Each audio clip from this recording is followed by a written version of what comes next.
Hello everyone, how are you? I hope you all will be fine and doing your studies. So today we will discuss properties of matter and their measurement. So firstly, what are the properties of matter? There are two properties of matter, physical property and chemical property. So firstly, what is physical property? Physical property क्या होती है? Physical property which can be measured or observed without changing identity or composition of the substance. Means जिसको हम measure कर सकते हैं या observe कर सकते हैं उसकी कंपोजिशन को चेंज किए बिना।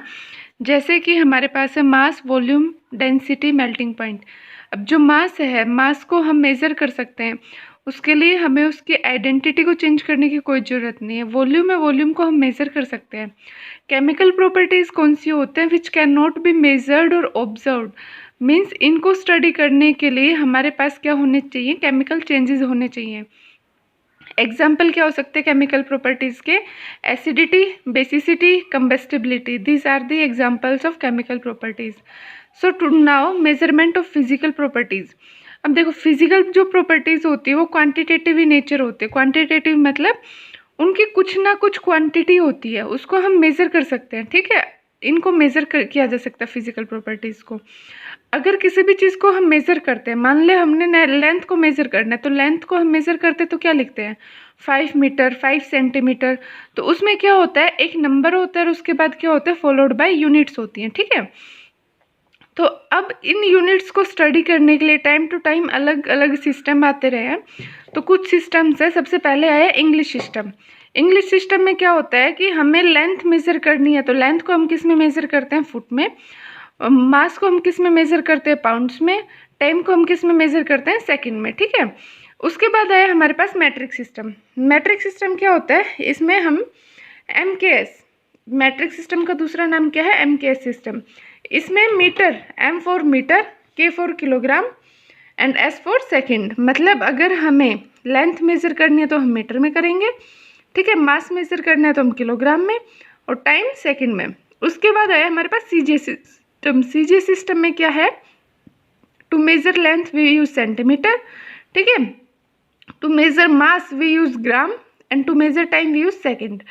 बट तो ये वाले सिस्टम थे, ये इतने यूज़फुल नहीं है। सबसे ज़्यादा यूज़फुल होता है हमारे पास SI system, international system of unit, और SI सिस्टम। ठीक है, SI सिस्टम में हमारे पास 7 SI यूनिट्स होती हैं, 7 ही बेसिक SI यूनिट हैं। अब जो SI एक यूनिट किसके लिए होगी? एक क्वांटिटी के लिए होगी, तो 7 साइंटिफिक क्वांटिटीज़ होती हैं, उनके लिए 7 बेसिक यूनिट है। ठीक है, और जो अदर फिजिकल क्वांटिटीज़ है वो इन यूनिट से ड्राइव्ड होते हैं। वो 7 बेसिक यूनिट्स कौन कौन सी हैं? देखो,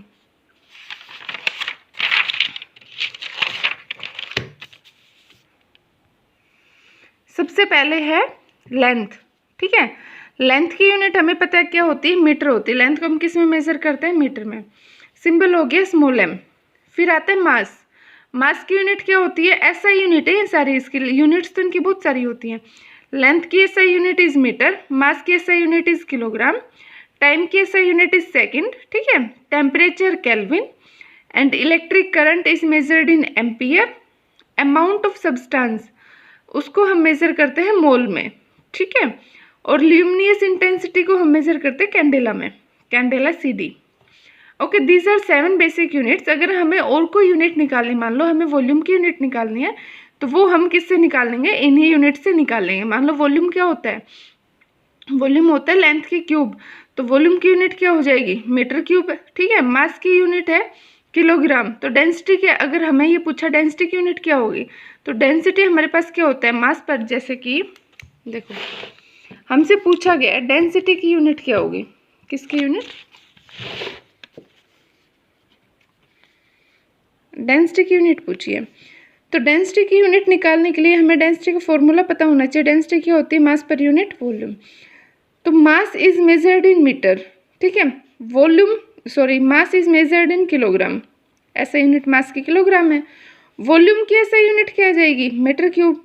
तो डेंसिटी की SI यूनिट क्या आ गई? किलोग्राम मीटर की क्यूब। ये होगी डेंसिटी की SI यूनिट। ठीक है, okay. So SI system allows the use of prefix to indicate multiple और सब मल्टीपल ऑफ यूनिट। मान लो अब हमारे पास लेंथ को हमने मेज़र किया मीटर में। ठीक है। बट हमें कई बार ज़रूरी तो नहीं है कि हर जो हमारे पास लेंथ है वो मीटर में ही मेजरेबल हो। कुछ क्या हो सकता है, कभी हो सकता है कि हमारे पास लेंथ जो है वो इतनी छोटी है कि हम उसको मीटर में मेज़र नहीं कर सकते। मान लो लेंथ हमारे पास है लेंथ हमारे पास होगी 0.001, ठीक है, मीटर। अब इतने कम मीटर है, इसको हमें मेज़र करने के लिए हम आगे प्रीफिक्स लगा देंगे। तो पहले ये देख लेते हैं कौन कौन से प्रीफिक्स होते हैं। प्रीफिक्स कौन से होंगे जो कि हमारे पास हमारे यूनिट के पहले आएंगे। जैसे कि यूनिट हमारी हो गई मीटर, इसके पहले जो क्वांटिटी आएगी जो हमारे पास वो आएगा वो क्या होगी, प्रीफिक्स होगा। ठीक है, इससे पहले क्या आता है, प्रीफिक्स। जैसे कि प्रीफिक्स है, ऐसे यूनिट में कौन कौन से प्रीफिक्स यूज़ किए जाते हैं।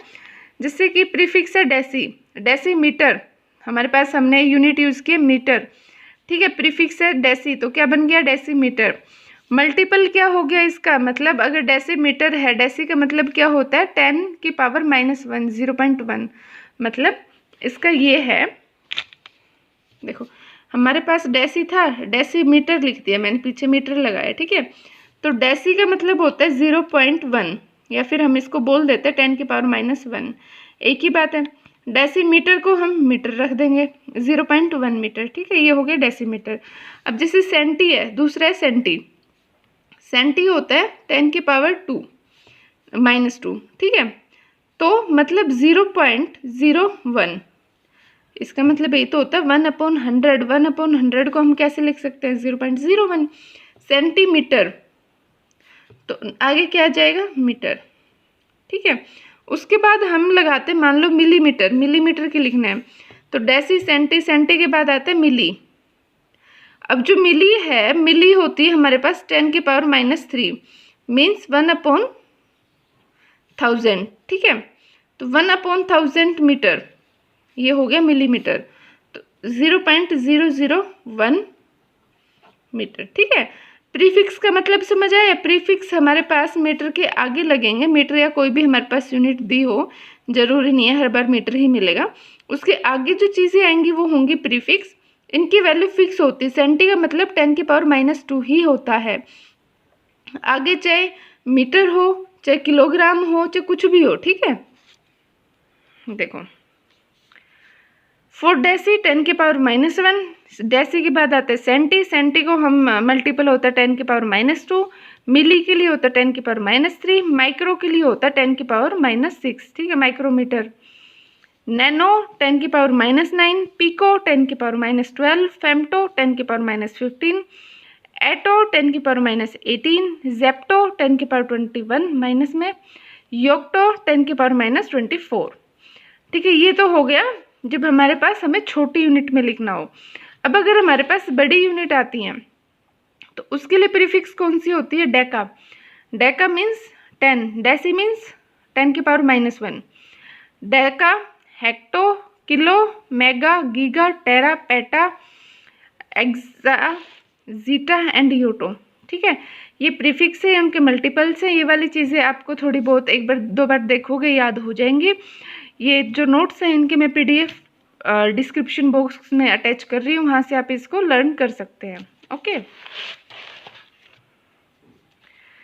सो अब मास एंड वेट 2 टर्म्स हैं। व्हाट इज मास, मास क्या होता है, हम क्या करते हैं कि हम सोचते हैं मास और वेट दोनों एक ही चीज़ है, दोनों को हम इंटरचेंजेबली यूज़ करते हैं, मास को वेट की जगह, वेट को मास की जगह, पर ये दोनों अलग अलग है। देखो मास क्या होता है, मास होता है कि कोई मैटर की कितनी अमाउंट है, मतलब हमारे पास amount of matter present in any substance. देखो हमने 1 किलो शुगर ली, ठीक है, अब हमने 1 किलो शुगर ली, हम क्या कहेंगे 1 kg उसका मास होगा कि उसका वेट होगा, 1 kg उसका होगा वेट। वेट क्या होता है, it is the force exerted by gravity on an object. Weight क्या होता है कि भाई जो हमारी जो ग्रेविटी है, जो अर्थ है, वो हर चीज़ को अपनी ओर एक्सर्ट करती है, अपनी ओर खींचती है।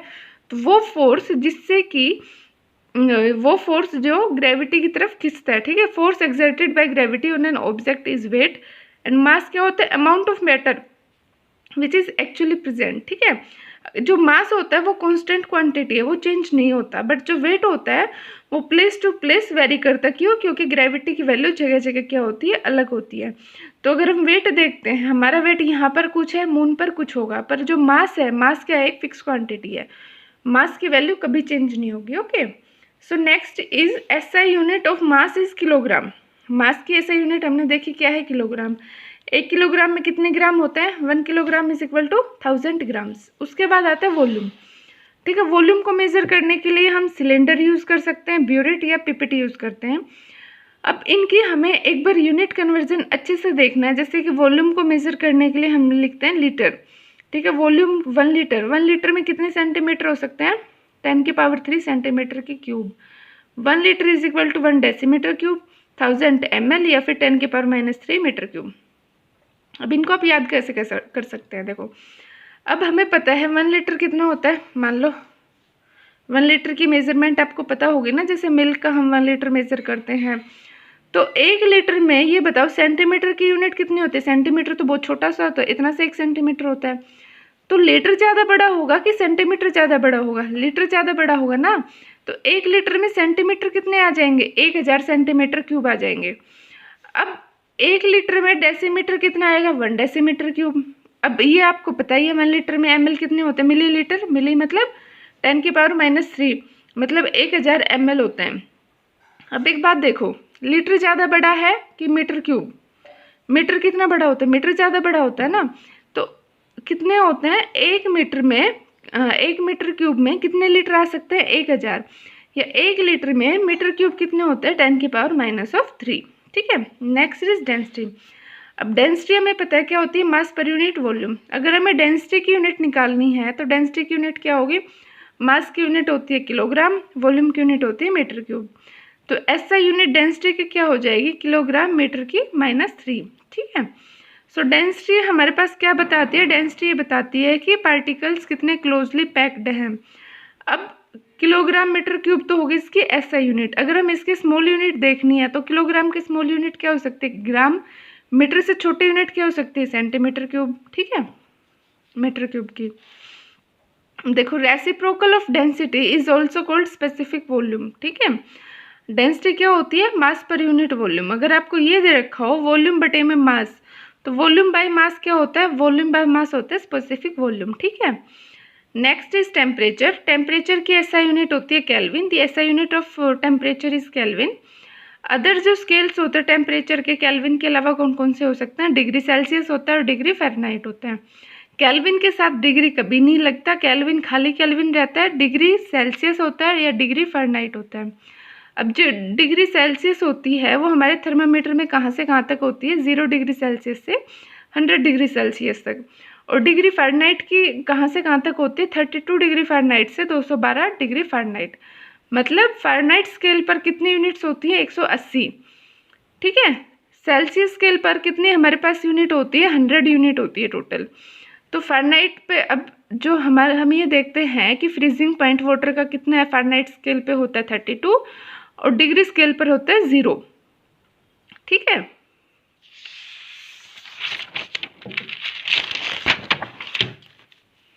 नाउ देखो अगर हमें फ़ारेनहाइट दे रखा है और उसको हमें सेल्सियस में निकालना है, मतलब हमें टेम्परेचर का यूनिट कन्वर्जन करना है। आपको टेम्परेचर दे रखा है, मान लो 98 फ़ारेनहाइट दे रखा है और उसमें पूछा है कि कितने डिग्री सेल्सियस होंगे।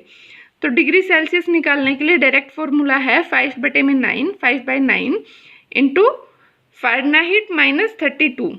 ठीक है, अगर आपको डिग्री सेल्सियस दे रखा हो और फ़ारेनहाइट निकालना हो तो फ़ारेनहाइट कितना होगा, 9/5 इंटू डिग्री सेल्सियस प्लस 32। ठीक है, मान लो आपको 25 डिग्री सेल्सियस का फ़ारेनहाइट में निकालना है तो 9/5 इंटू 25 प्लस 32। ठीक है, अब देखो वैसे भी आपको पता है जो फ़ारेनहाइट है वो बड़ी यूनिट है। अगर बड़ी यूनिट है तो उसमें +32 होगा। ठीक है, और बड़ी यूनिट है तो उसमें 9/5 होगा। अब अगर हमें डिग्री सेल्सियस निकालना है, हमें पता है डिग्री सेल्सियस छोटी यूनिट है, तो छोटी यूनिट है तो ऊपर आएगा छोटे वाली डिजिट, छोटी है 5। तो 5 divided by 9 into degree Fahrenheit -32, हमें सेल्सियस निकालना है, सेल्सियस छोटी है तो यहाँ पर भी क्या आएगा माइनस, ठीक है। Next is energy.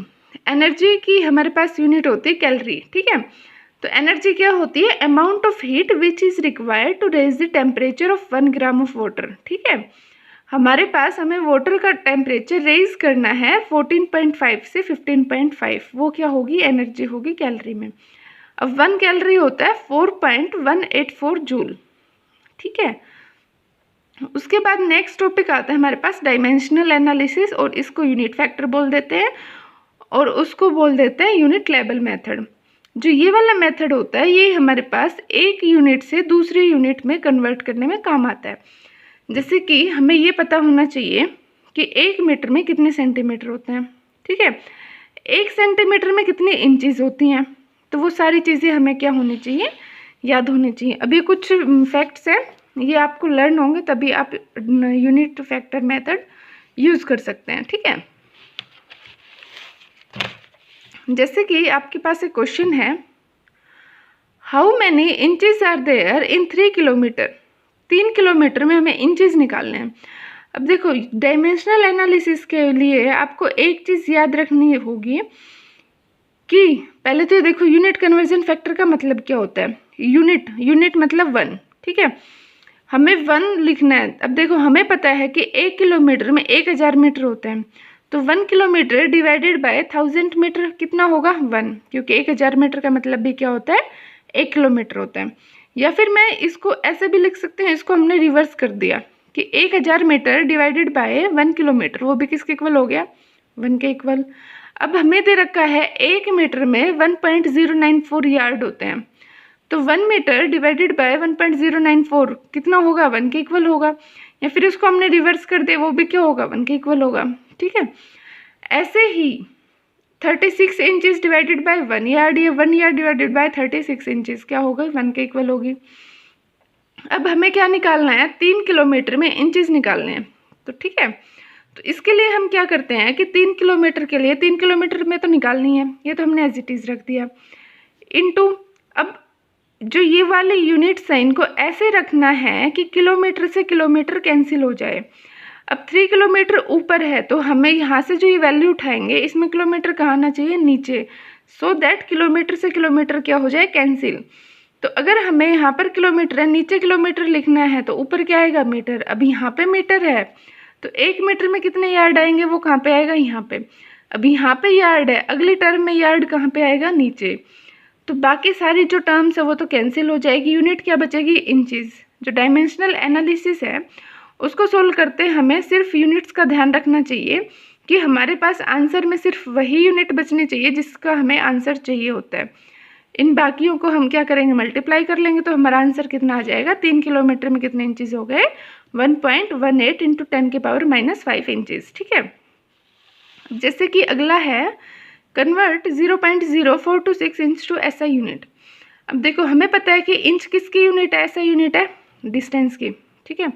अब किसकी यूनिट है, डिस्टेंस की। डिस्टेंस की एसआई यूनिट क्या होती है, मीटर।